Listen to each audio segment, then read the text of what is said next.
સતાનંદ સ્વામી રચિત શ્રીમદ સત્સંગી જીવન મધ્યે પ્રથમ પ્રકરણે અધ્યાય 42 ભગવાનના વન વિચરણની કથા પ્રારંભ થાય છે. વનની અંદર વિચરણ કરવું એ ભગવાન નીલકંઠ વર્ણીનું મહાભિનિષ્ક્રમણ કહેવામાં આવે છે. શું કહેવાય છે? મહાભિનિષ્ક્રમણ. અનંત જીવોના કલ્યાણને વાસ્તે પ્રભુએ આ માર્ગ નક્કી કર્યો છે. નક્કી જ હતું કે રહેવું નથી.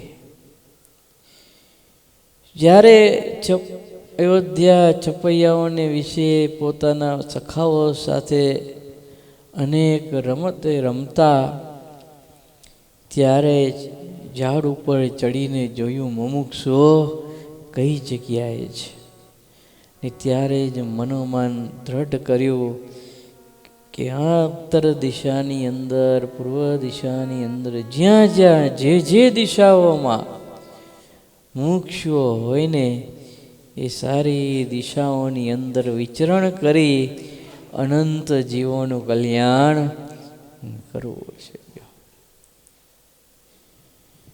ગુણાતીતાનંદ સ્વામી એવું કહેતા કે આજ તો કલ્યાણનું આખું મોટું વહાણ આવ્યું છે, અને એમાં મારા સોનું ભરે, ચાંદી ભરે, હીરા ભરે, રત્ન ભરે, માણેક ભરે, અને છેલ્લે બાકી ગારો ભરીને પણ લઈ જશે. અનંત જીવોના કલ્યાણને વાસ્તે પોતાના અક્ષરધામને પમાડવા માટે આ અક્ષરધામમાંથી ભગવાન અહીં પધાર્યા છે. પોતાના મિત્રો, માતા પિતા, ભાઈ ભાભી, છપૈયાવાસીજનો, અયોધ્યાવાસીજનો સર્વેને પોતાની બાળ ચેષ્ટાઓ વડે પરમાત્માએ બહુ સુખ આપ્યું છે. અને માતા પિતાને જ્યારે દિવ્ય ગતિ આપી પછી મનની અંદર વિચાર કરો કે હવે મારે આ ઘરમાં રહેવા માટેનું કાર્ય પૂર્ણ થયું, હવે મારે વન પ્રયાણ કરવું જોઈએ. અને એ સમયે રામ પ્રતાપભાઈ તો વિચારતા હતા કે ઘનશ્યામ ઘણા દિવસથી મૂંઝાયેલા રહે છે, તો પછી એના મેરેજ કરી દેવા, એટલે મૂંઝવણ મટી જાય. તપાસ પણ એણે કરાવી ગામની અંદર, અને સારું કુટુંબ જોવડાવ્યું, માગું નખાવ્યું, અને ઘનશ્યામને વાત કરી, ભાઈ માતા પિતા તું ભગવત ધામને પામ્યા, ક્યાં સુધી તું આમ મૂંઝાઈને રહીશ? હવે તારી ઉંમર થોડી મોટી થઈ, મારે તારા લગ્ન કરી દેવા છે. ગૃહસ્થાશ્રમની અંદર તને બાંધી દેવો છે, જેથી કરીને તારી મૂંઝવણ દૂર થાય. બાલ પ્રભુ તે સમયે એટલું જ બોલ્યા હતા, ભાઈ અમે એકેય આશ્રમમાં બંધાઈએ એવા છીએ નહીં. રામ પ્રતાપભાઈ એનો મર્મ જાણી શક્યા નહીં. પ્રભુએ મનની અંદર વિચાર કર્યો કે જો કાલ સવારે ઉઠી અને કોઈ જોવા માટે આવશે તો ઉપાધિ થશે ને ભાઈ મને બાંધી દેશે, એટલે આજ ને આજ રાત્રે નીકળી જાઓ.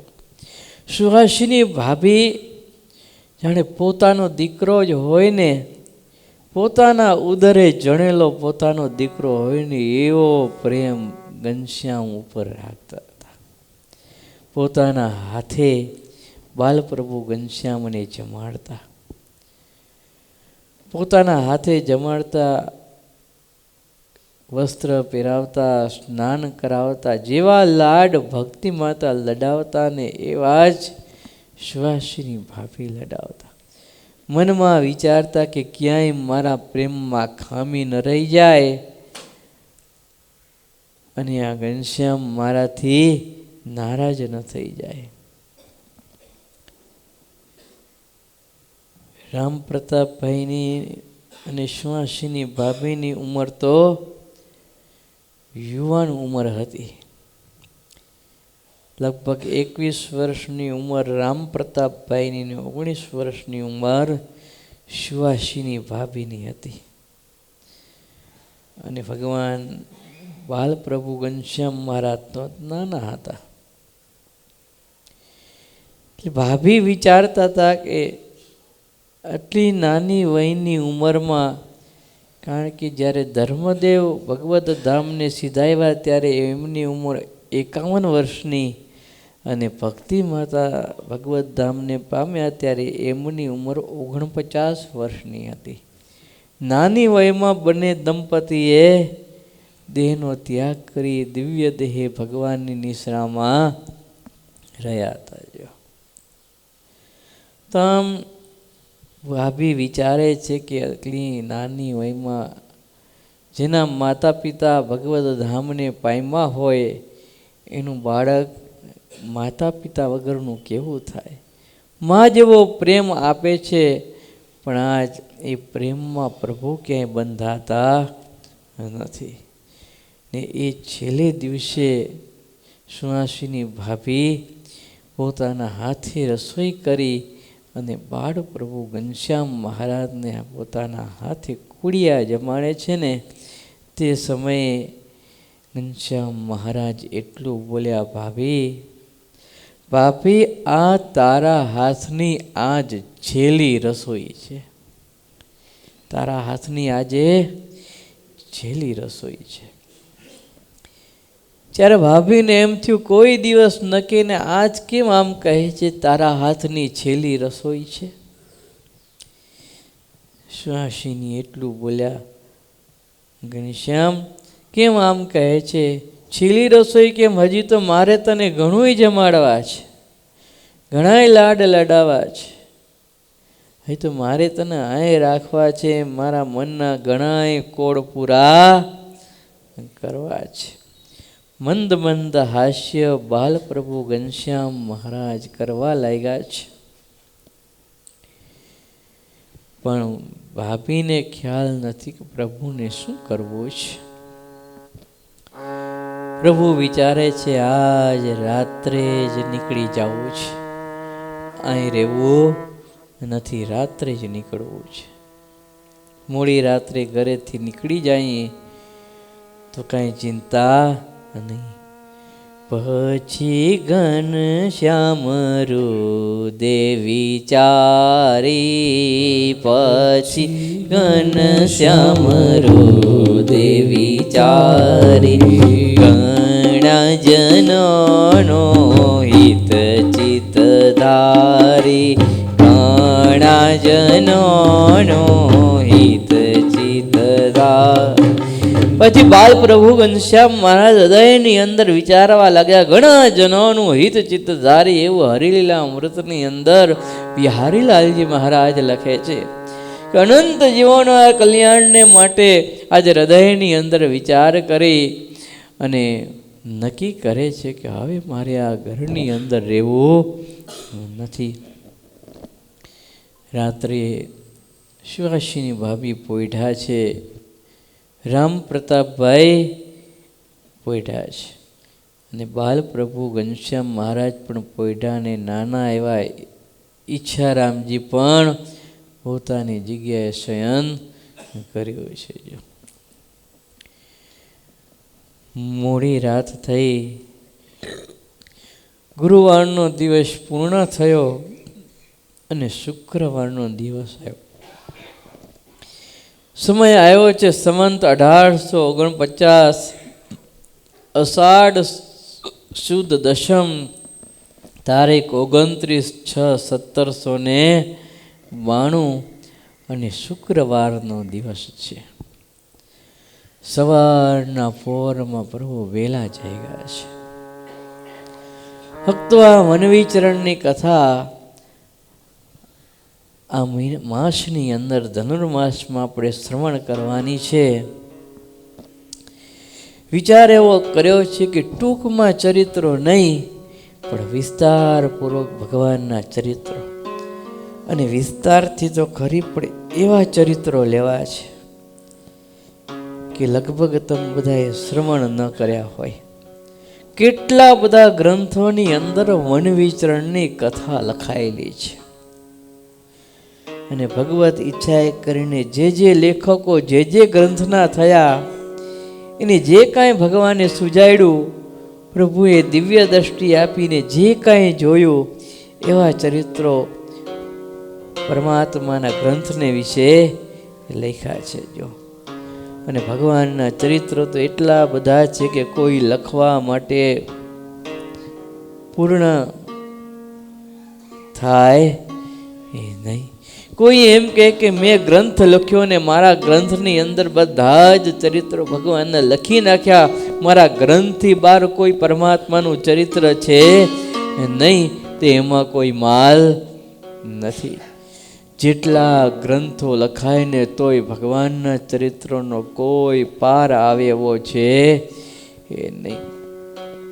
ઘણા બધા સંપ્રદાય ગ્રંથોની અંદર ભગવાનના વનવિચરણના ભિન્ન જુદા જુદા ચરિત્રો છે, તો ઘણા મળતા ચરિત્રો પણ છે. મુખ્ય જે ચરિત્ર હોય એ મળતું હોય, પણ તો પણ ઘણાએ સંસ્કૃતમાં લખ્યા હોય, ઘણાએ ગદ્યમાં લખ્યા હોય, તો ઘણાએ કાવ્યની અંદર પદ્યમાં પણ તેનું વર્ણન કર્યું હોય. પદ્યની અંદર ઘણાએ દોહામાં વર્ણન કર્યું હોય, કોઈ ચોપાઈમાં વર્ણન કર્યું હોય, કોઈ છંદની અંદર વર્ણન કર્યું હોય, અને સંસ્કૃતમાં લખાણા હોય તો અલગ અલગ છંદ શ્લોકોના જે કહેવાય એમાં પણ ભગવાનના ચરિત્રનું વર્ણન કરેલું હોય છે. તો આમ ભિન્ન રીતે દરેક લેખોએ પરમાત્માના અદ્ભુત લીલાઓનું વર્ણન કર્યું છે. બને ત્યાં સુધી મારો પ્રયત્ન એવો રહેશે કે આપણે નવા ચરિત્રો વિરસવા જો, પણ મેન ચરિત્રો ન હોય ત્યાં લગી નવા ચરિત્રો તો આગળ વધે નહીં. એટલે મેન ચરિત્રનો થોડો ટૂંકમાં અને બીજા ચરિત્રો નવા વિસ્તારથી આપણે લઈશું. જો આજ ભગવાન વિચારે છે કે સવારના પોરમાં વહેલા ઉઠીને નીકળી જાઉં. શુક્રવારનો દિવસ થયો છે, સવારના પોરમાં પ્રભુ વહેલા નીકળ્યા છે, અને એ ટાઈમે ભગવાને પોતાના જે વસ્ત્ર પરિધાન કરેલા, જે ઘરની અંદર નાના બાળક સ્વરૂપે હતા ને જે કેવા વસ્ત્ર હતા એ બધાએ વસ્ત્ર ઉતાર્યા છે. વનની અંદર વિચરણ કરું તો વનમાં શોભે એવો વેશ ભગવાને ધારણ કર્યો છે. નિષ્કુળાનંદ સ્વામીએ ભક્ત ચિંતામણીની અંદર અદ્ભુત વર્ણન કર્યું. એક કોપીન ને આચ્છાદન, એક કોપીન ને આચ્છાદન, તે વિના બીજું નથી આસન, તે વિના બીજું નથી આસન. મૃગ છાડાને તુલસી માળ, મૃગ છાડાને તુલસી માળ, ઉર્ધ્વ પુંદ છે ચિન્ન વિશાળ, ઉર્ધ્વ પુંદ છે ચિન્ન વિશાળ. ભગવાને એક કોપીન ધારણ કરી છે, કમર ઉપર માત્ર એક કોપિન. આચ્છાદન એટલે માથે ઓઢેલું. એક કોપિન ધારણ કરી ઉપર બીજું એક સેજ મોટું વસ્ત્ર ભગવાને કમર ઉપર આચ્છાદન કરેલું છે. તે વિના બીજું કોઈ નથી વસના, બીજું કોઈ વસ્ત્ર નથી. પોતાના શરીર ઉપર પહેરવા માટે, ઓઢવા માટે કોઈ વસ્ત્ર પ્રભુએ હારે લીધું નથી. તો આપણે બહાર ગામ ગયા હોય તો શું વિચારીએ? ભાઈ શિયાળાનો સમય છે, સુરતમાં તો દરિયો છે એટલે ઠંડી નથી, પણ બીજે તો બહુ ઠંડી હોય. સ્વેટર લઈએ, મફલર લઈએ, શાલ લઈએ, હાથના મોજા, પગના મોજા,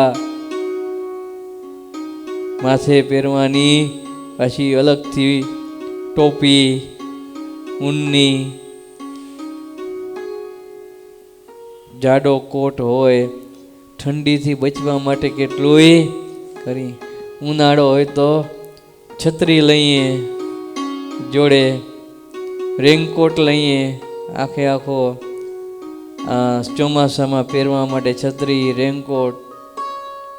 એમ જેવી જેવી ઋતુ હોય એ પ્રમાણે વસ્ત્ર ધારણ કરી. પણ ભગવાને તો કાંઈ નથી લીધું. કેવું નક્કી હતું કે શિયાળામાં ન જાઉં ને ઉનાળામાં જાઉં, ને ઉનાળામાં ન જાઉં ચોમાસામાં જાઉં. પ્રભુએ તો સંકલ્પ કર્યો ને નીકળી ગયા. અષાઢ મહિનાની અંદર પ્રભુ નીકળી ગયા એટલે ચોમાસું આવવાની તૈયારી. અષાઢ મહિના એટલે ચોમાસાનો પ્રારંભ થાય. અષાઢ, શ્રાવણ આ બધો માસ કયો? ચોમાસાનો માસ કહેવાય, વરસાદની સિઝન કહેવાય. ભગવાને છત્રી ન લીધી, કોઈ રેનકોટ હારે લીધો નહીં. અરે વરસાદથી પલરશું તો કોઈ બીજું વસ્ત્ર પણ લીધું નહીં.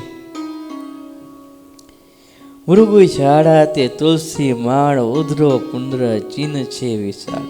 મૃગચર્મ, મૃગછાડા એટલે મૃગચર્મ, બેસવા માટે મૃગચર્મ છે. ભજન કરવા માટે ભજન કરવું તું, તપ કરવું તું, ધ્યાન કરવું તું, જોડે જોડે. ખાલી અનંત જીવોનું કલ્યાણ નહોતું કરવું. અગર પરમાત્માની વૃત્તિ કેવી છે? બીજાના કલ્યાણ ઉપર ધ્યાન છે એવું નથી. પોતાનું કાર્ય ભગવાન પોતાના ચરિત્રો દ્વારા શીખડાવે છે કે પહેલાં પોતાનું કરવું, પછી બીજાનું કરવું. આ તો સ્વયં પરમાત્મા હતા એટલે અનંત જીવોના કલ્યાણ માટે ભાભીની સ્મરણ કર્યું. બાકી ગોપાળાનંદ સ્વામી પોતામાં વાતોમાં એવું લખે છે કે જીવાત્માએ સત્સંગના માર્ગની અંદર, કલ્યાણના માર્ગમાં પહેલાં પોતાનું જતન કરવું, પછી બીજાનું કરવું. એવી સ્વામીએ વાતોમાં લખ્યું છે. સત્સંગ કરાવવાની, વાતો કરવાની, બીજાને ભજન કરાવવાની બહુ સ્વાભાવિક પ્રકૃતિ હોય કે હું બધાને ભજન કરાવી દઉં, સત્સંગ કરાવી દઉં, બહુ લોકોને સમાસ કરાવી દઉં. પણ સ્વામી કે પહેલાં પોતાને સમાસ થાય, પોતાનું ભજન થાય, પોતાનો સત્સંગ થાય ને જીવનમાં ઉતરે ને એવા પ્રયત્ન કરવા, પછી બીજાને સત્સંગ કરાવવો. પણ આ તો સાક્ષાત ભગવાન એટલે બંને કાર્ય હારે કરે.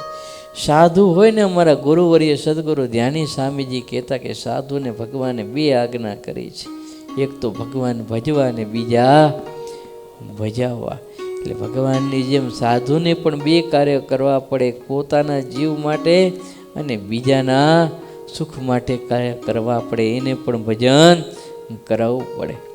પણ ગ્રહસ્થને તો ભગવાને એવી કોઈ આજ્ઞા કરી નથી. ગ્રહસ્થે તો પોતાના જીવ માટે પહેલાં કરવું જોઈએ. જો આજ સ્વયં પરમાત્મા હોવાથી ભગવાને પહેલાં મૃગચર્મ હારે લીધું. મૃગચર્મ એટલે આસન, બેસવા માટે, ધ્યાન કરવા માટે. એના ઉપર બેસીને ધ્યાન થાય, ભગવાનનું ભજન થાય. એવું સરસ મજાનું મૃગચર્મ. અને ભજન કરવા માટે તુલસીની માળા, તુલસીની માળા લીધી છે. ઉર્ધ્વ પુંડ્ર ચિહ્ન છે વિશાળ.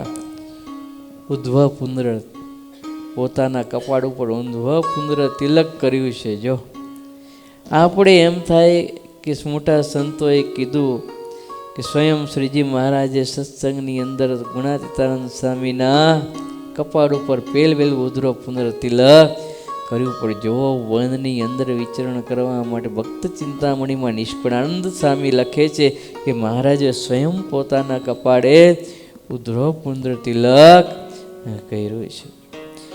જટા મુકુટ મંડિત માથે, જટા મુકુટ મંડિત માથે, લીધો પલાસનો દંડ સાથે, લીધો પલાસનો દંડ સાથે, ચારે શાસ્ત્ર તણું જે હસાર, ચારે શાસ્ત્ર તણું જે હસાર, ચારે શાસ્ત્ર તણું જે હસાર, ચારે શાસ્ત્ર તણું જે સાર, તેનો પુસ્તક ખભા મોજાર, તેનો પુસ્તક ખભા મોજાર. જટા મુકુટ મંડિત માટે, જો જેમ સદાશિવ પિતા ભોલેનાથ ભગવાન પોતાના મસ્તક ઉપર જે રીતે જટા બાંધે છે ને, એમ ભગવાન બાલપ્રભુ ઘનશ્યામ મહારાજે પોતાના વાળની માથે જટા બાંધી છે. જટા વાળ વધ્યા હોય ને, લાંબા થયા હોય તેને જટા કહેવાય. શું કહેવાય? જટા આપણે ઘણીવાર નથી કહેતા તારા જટા બહુ વધી છે, કપાવી નાખ. કહીએ છીએ ને આપણે, છોકરા નાનો છોકરો હોય ને વાળ વધ્યા હોય તો આપણે કહેતા હતા જટા બહુ વધી ગઈ છે તો કપાવી નાખજો. તેને જટા કહેવામાં આવેલી જટાને ભગવાને બાંધી છે. પલાશનો દંડ, આને પલાશનો દંડ આમ ટેકા માટે રાખાય, એ પલાશનો દંડ કહેવામાં આવે, જેથી કરીને હાથ આમ એક અધર રાખી શકાય, એ પલાશનો દંડ કહેવાય. ચારે શાસ્ત્ર તણો જેનો સાર, જો બાલપ્રભુ ઘનશ્યામ મહારાજ પોતાના પિતા પાસે વિદ્યા ભણ્યા. ચપૈયા અયોધ્યાની અંદર ગામના વિપ્ર પાસે વિદ્યા ભણ્યા, સત્શાસ્ત્રો ભણી અને સર્વે સતશાસ્ત્રનો ગુટકો બનાવેલો હતો. વેદ છે, પુરાણ છે, આ જે કંઈ શાસ્ત્રો બન્યા, ભાગવત આદિ, એ બધાનો એક ગુટકો તૈયાર કર્યો.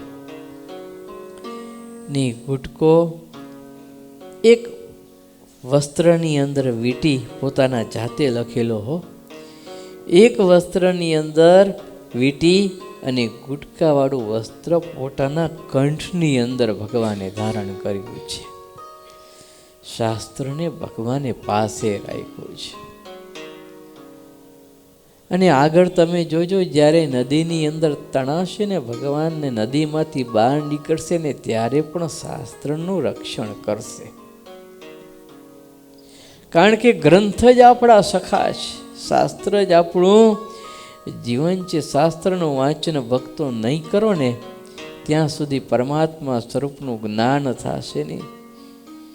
હું હંમેશા કહું છું કે થોડુંક વચનામૃત વાંચો, અને વૈષ્ણવતમાં જો બહુ લાંબી બુદ્ધિ ન હાલતી હોય તો ભગવાનના ચરિત્રનો ગ્રંથનું વાંચન કરો. ભક્ત ચિંતામણી છે, ઘનશ્યામ લીલામૃત સાગર છે, ગદ્યની અંદર પણ ભગવાનના બાળ ચરિત્રો છે, નીલકંઠ ચરિત્રો છે, એવા ગદ્યની અંદર પણ ગ્રંથો ઘણા આપણા સંપ્રદાયની અંદર છે. તે પાવનકારી ગ્રંથોનું વાંચન કરશો ને ભગવાનના સ્વરૂપનું જ્ઞાન થશે. પરમાત્માના દિવ્ય ચરિત્રો આપણા કલ્યાણના માટે ભગવાન કેવા કેવા કરીને ગયા છે, એ ચરિત્રો નવા નવા જાણવાનીનો ચિંતનનો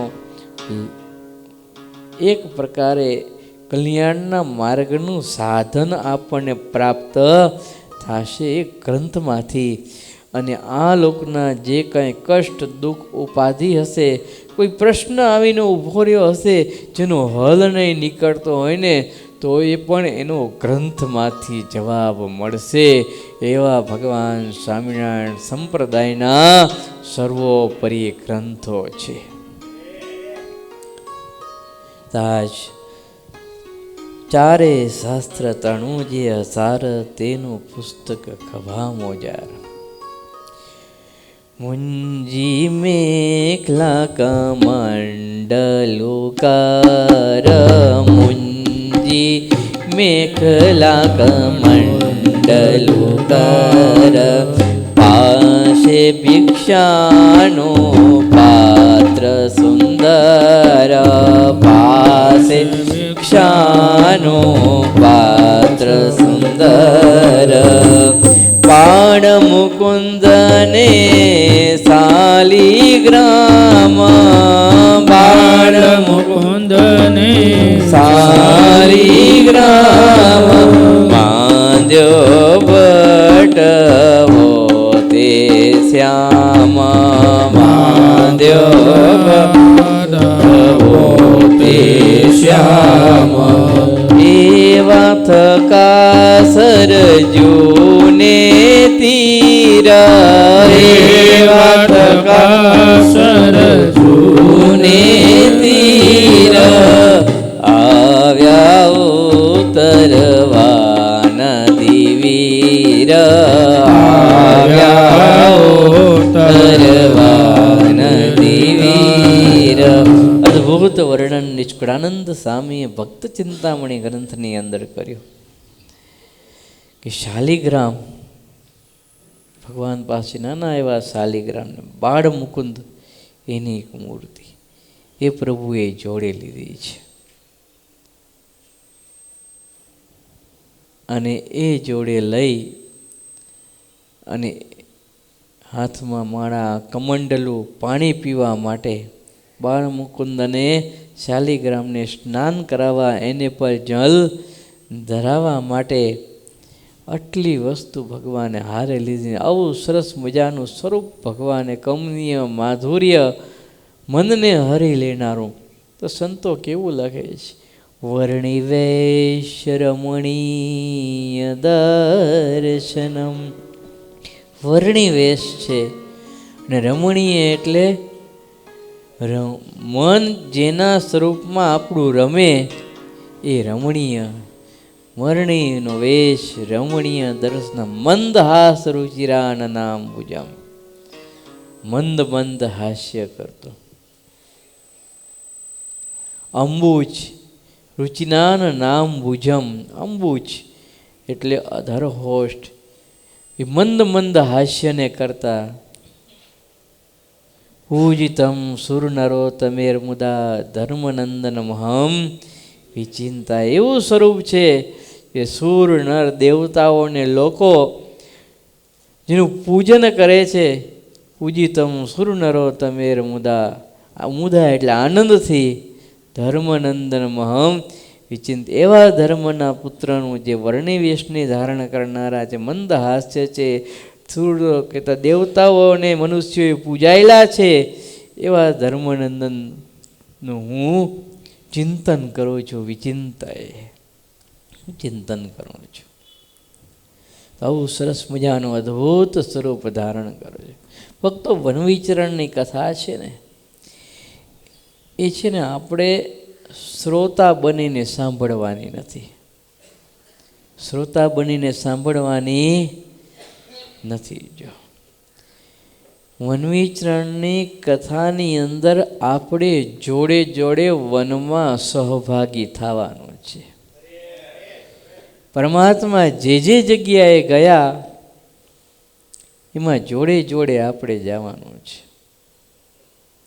ભલે મહારાજ તો કોઈને વનમાં લઈ ગયા નતા. કપી આવીને એમ કીધું પ્રભુ મને તમે જોડે રાખો.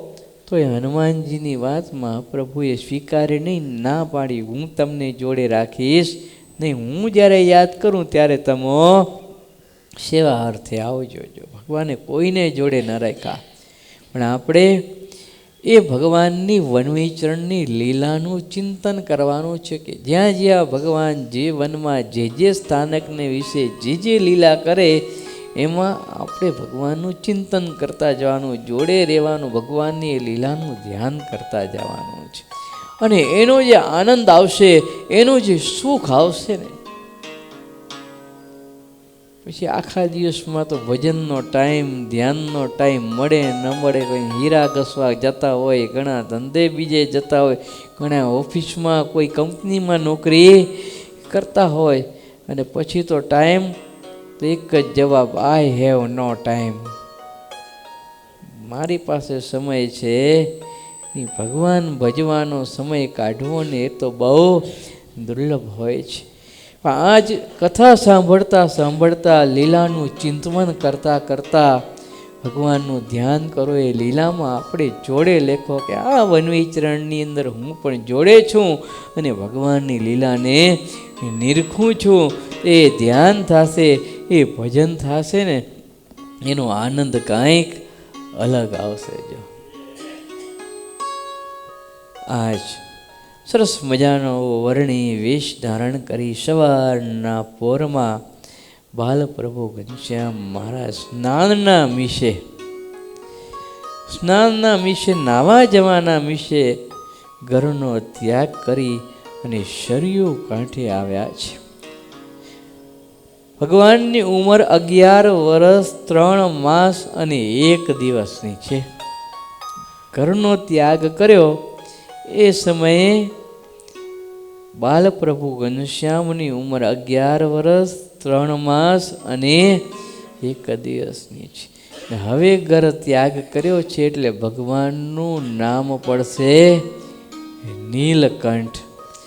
કારણ કે મહાદેવજી જેવું, શિવજી જેવું સ્વરૂપ ધારણ કર્યું, નીલકંઠ જો ધારણ કર્યું છે એટલે ભગવાન વનની અંદર નીલકંઠ તરીકે ઓળખાશે, વર્ણી તરીકે ઓળખાશે. જો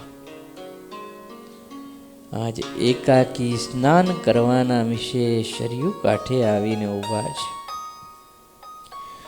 ઉત્તર દિશા તરફ ભગવાને પોતાનું મુખારવિંદ રાખ્યું. શરયુ કિનારે બરાબર મહારાજ આવીને ઊભા રહ્યા, ઉત્તર દિશા તરફ મુખારવિંદ રાખ્યું છે. અને જોવે છે કે કોઈક નાવિક મળી જાય તો હું વાણમાં બેસીને નીકળી જાઉં.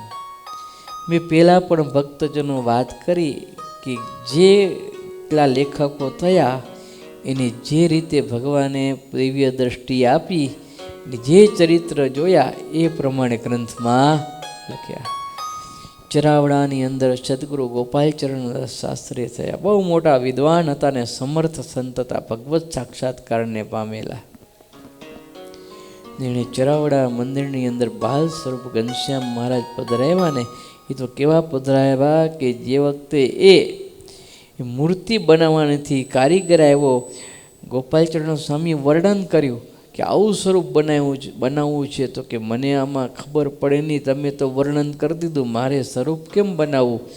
અને સ્વામીએ ભગવાનને પ્રાર્થના કરી. કારીગર તો સવારે નીકળવાનો હતો, પણ સ્વામીએ ભગવાનને પ્રાર્થના કરીને રાત્રિને વિશે ભગવાને પોતાનું દિવ્ય દર્શન એ કારીગરને આપ્યું છે ને એમ કહ્યું છે કે આવું સ્વરૂપ તું મારું બનાવજે.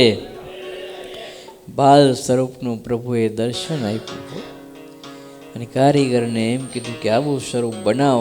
અને ઉઠો સ્વામી પાસે જઈને વાત કરી કે તમારા ઈષ્ટદેવે મને દર્શન આપીને એમ કહ્યું કે આવું સ્વરૂપ આ માપનું તારે બનાવવાનું. એને એમ કહ્યું કે હવે હું જઈશ નહીં. એ બાલ સ્વરૂપ ઘનશ્યામ મહારાજ બનાવ્યા અને સ્વામી મહારાજ શ્રીને અમદાવાદથી બોલાવીને જે પ્રતિષ્ઠા વિધિ કરી, તેવા ટાઈમે જેવો અરીસો ધર્યો ને તેવા કાચના ટુકડા થઈ ગયા અને તેજના અંબાર મંદિરની અંદર થઈ ગયા. જો તેવા ગોપાલચરણદાસ સ્વામી અદ્ભુત ગ્રંથ ભગવાનની વનવિચરણની લીલાનો આખો સંસ્કૃતની અંદર લખ્યો. પદ્યમય શ્લોકનો વનવિચરણ લીલા એ ગ્રંથનું નામ છે. અને એમાં સ્વામીએ લખ્યું, એમાં સ્વામી કંઈક અલગ વાત કરી કે આવી રીતે વનની અંદર જ્યારે મહારાજ નીકળ્યા ને સરયુ નદીના કાંઠે આવીને ઊભા રહ્યા ને ત્યારે ભગવાને સંકલ્પ કર્યો અને પોતાનું વાહન એવા ગરુડજી પધાર્યા છે. અને ગરુડજી આવીને ભગવાનને પ્રાર્થના કરે કે તમે બિરાજમાન થાવ. અને ગરુડની ઉપર બિરાજમાન થઈને ભગવાને આખી સરયુ નદી પસાર કરી છે. એવું વનવીચરણની લીલામાં લખે છે. પણ સત્સંગી જીવન આદિ ગ્રંથોની અંદર કંઈક વાત જુદી છે કે મહારાજ સરયુ નદીના કાંઠે આવીને ઊભા રહ્યા છે ને તે સમયે ભગવાનને મારવા માટે, વેર લેવા માટે કાલિદત્તનો મિત્ર એવો કૌશિક દત્ત એણે જોયા છે કે આ મારો દુશ્મન સવારના પરમાં નાવા આવ્યો છે તો હું એને સરયુમાં ધક્કો દઉં અને મારી નાખું. અને ભગવાન તો ઉત્તર દિશા તરફ મુખ રાખીને ઊભા હતા. ભગવાન નીલકંઠ વર્ણીને તો ખબર પણ નથી કે મને કોઈ ધક્કો પાછળથી દેશે. અને કૌશિક દત્ત આવ્યો, આજુબાજુ પહેલાં તો જોઈ લીધું કોઈ છે નહીં ને. આટલો સવારનો પોર વહેલો સમય અને સવારના પોરમાં આટલા વહેલા કોણ હોય. અને કૌશિક દત્ત આવી અને પાછળથી ભગવાનને એવો જોશથી ધક્કો દીધો કે દૂર જઈને નદીની અંદર ભગવાન પડ્યા. જો એટલું બધું જોશથી ફૂલ વેણ પાણીનું ચાલ્યું જતું હતું સરયુ નદીની અંદર. અને તે સમયે 3:30 પ્રહર, કેટલા 3:30 પ્રહર ભગવાન નદીની અંદર તર્યા છે. એટલે કેટલી કલાક થઈ ખબર છે?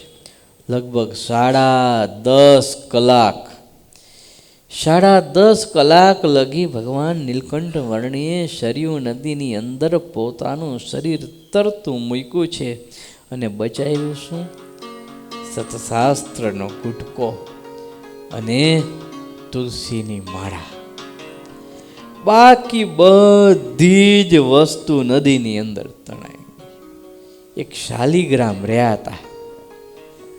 શાલિગ્રામ કે એટલે ભગવાનનું સ્વરૂપ, સત્શાસ્ત્ર એટલે ગ્રંથ, અને ભજન કરવા માટે માળા. આ 3 વસ્તુ રહી હતી. ભગવાને આ 3નું ધ્યાન રાખ્યું. વિશેષ ભગવાનની મૂર્તિ વગર તો ચાલે નહીં, ગ્રંથ વગર ચાલે નહીં, ભજન કર્યા વગર ચાલે નહીં. ભગવાનની લીલાઓ કેવી છે! આપણને કેટલો અદ્ભુત ઉપદેશ આપે છે કે ગમે ત્યાં તમે જાઓ પૂજા હારે લઈને જવાની. ગમે ત્યાં તમે જાઓ તો હોય પૂજા હારે લઈને જવાની. તો ઘણા એમ વિચારે કે ત્યાં જશું, ક્યારે પૂજા કરશું, ને વળી કોઈક પાછા શર્મિલા બહુ હોય ને ઘરમાં કરે, બહાર નીકળીને કરે નહીં, વળી કોઈક જોઈ જાય તો પૂજા ઘરવાળાને આપી દે કે છોકરાને આપી દે, કરી નાખજો ને, હું જરાક અઠવાડિયું બહાર જાઉં છું. એવું ન ચાલે. પૂજા તો જોડે જ લઈ જાવી. ભગવાનની મૂર્તિ, માળા, ગ્રંથ કહેતા શિક્ષાપત્રી, આટલું તો આપણે જોડે હોવું જ જોઈએ. પૂજા જો જોડે ન હોય તો સત્સંગી શા કામના? આટલું તો બધી જગ્યાએ આપણા ઈષ્ટદેવ જો વનની અંદર નીકળતા હોય ને આટલું પૂજા જોડે લઈ જતા હોય, ભજન કરવાનું સાધન જોડે લઈ જતા હોય, તો આપણને બહાર નીકળીને પૂજા જોડે લઈ જવામાં શું વાંધો છે? ભગવાનની પૂજા કર્યા વગર દિવસ ક્યારેય નિર્ગમન ન કરવો હો. ઉઠીને પહેલાં ભગવાનની પૂજા કરવી, આ નિયમ રાખવો. ઉઠીને પહેલાં ભગવાનની પૂજા કરવી. અન્ય સંપ્રદાયવાળા છે ને એ પણ એવું શીખડાવે છે કે ઉઠીને પહેલાં ભગવત સ્મરણ કરવું, ભગવાનનું પૂજન કરવું. તો આપણે તો સર્વોપરી ભગવાન સ્વામિનારાયણના એકાંતિક ભક્ત છીએ, તો આપણે શું કરવા પૂજન ન કરવું? આપણે પહેલાં ભગવાનનું પૂજન કરવું. જો તે ન્યાયે આજ 10.5 કલાક સુધી ભગવાને પોતાનું શરીર તરતું રાખ્યું અને 12.5 ગાઉ એટલે 3.5 યોજન, એક ગાઉ એટલે લગભગ 3 કિલોમીટર થાય એવા 12.5 ગાઉ દૂર સામે ભગવાન નીકળ્યા છે. 10.5 કલાકના 37 કિલોમીટર સરયુની અંદર પોતાનું શરીર ભગવાને તરતું રાખ્યું છે.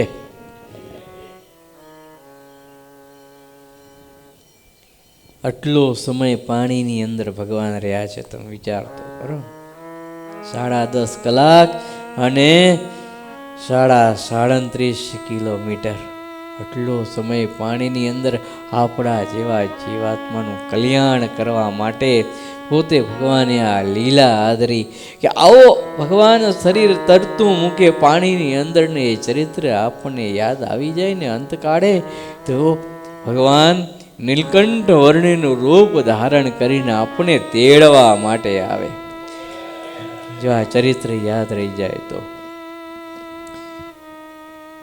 ભક્તજનો, અદ્ભુત કથા છે આ, અદ્ભુત કથા. ઉપદેશને આપનારી, જોડે જોડે સુખને આપનારી, આનંદને આપનારી. ઘણું સમજવા મળશે, ઘણું જાણવા મળશે. એટલા બધા વિધવિધ ભાતના ચરિત્રો છે. હજી તો કૌશિક દત્તે જે ફેંક્યા અને એની પરિસ્થિતિ શું થઈ, કારણ કે જે ખોટી નીતિ અપનાવે, આ તો ખોટી જ નીતિ હતી ને, પાછળથી આવીને ધક્કો દયો ને ભગવાનને મારી નાખવાની. એણે તો જઈને ગામમાં પોતાના મિત્રોને જાહેરાત કરી, મેં મારા દુશ્મન, આપણા દુશ્મનને મારી નાખ્યો, આપણા દુશ્મનને મારી નાખ્યો ધક્કો દઈને, એવી એણે જાહેરાત કરી. પણ જે બીજાના ટાંટિયા ખેંચે ને એના પોતાના ટાંટિયા ખેંચાઈ જાય. જે બીજા માટે ખાડો ખોદે છે એ પોતે આવીને પડે છે. ભગવાનને પાછળથી ધક્કો દીધો મારવા માટે, તો કૌશિક દત્તની શું હાલત થઈ. આસુરી વૃત્તિ એ બહુ ખરાબ છે. હંમેશા એક વાત ધ્યાન રાખવી કે ક્યારે આસુરી વૃત્તિ ન રાખવી, સદવૃત્તિ રાખવાની. જે બીજાનું ભૂંડું ઈચ્છે, બિરાજું ખરાબ કરે ને એ આસુરી વૃત્તિ કહેવાય, એ રાક્ષસી વૃત્તિ કહેવાય. ક્યારે કોઈનું ખરાબ ન કરવું. આપણાથી ખરાબ ન થઈ શકે, ખરાબ તો નહીં જ કરવાનું. સારું ન થઈ શકે તો કાંઈ નહીં, કોઈનું ભૂંડું કરવાનું નહીં, નહીં તો કરેલા કર્મના ફળ ભોગવવા પડશે. તો કૌશિક દત્તની પરિસ્થિતિ શું થઈ એ વાત આપણે આવતીકાલે લઈશું. સહજાનંદ સ્વામી મહારાજની જય. શ્રીપતિમ શ્રીધરમ સર્વદેવેશ્વરમ ભક્તિધર્માત્મજમ વાસુદેવમ હરિમ માધવમ કેશવમ કામદમ કારણમ સ્વામિનારાયણમ નીલકંઠમ ભજે. સહજાનંદ સ્વામી મહારાજની જય.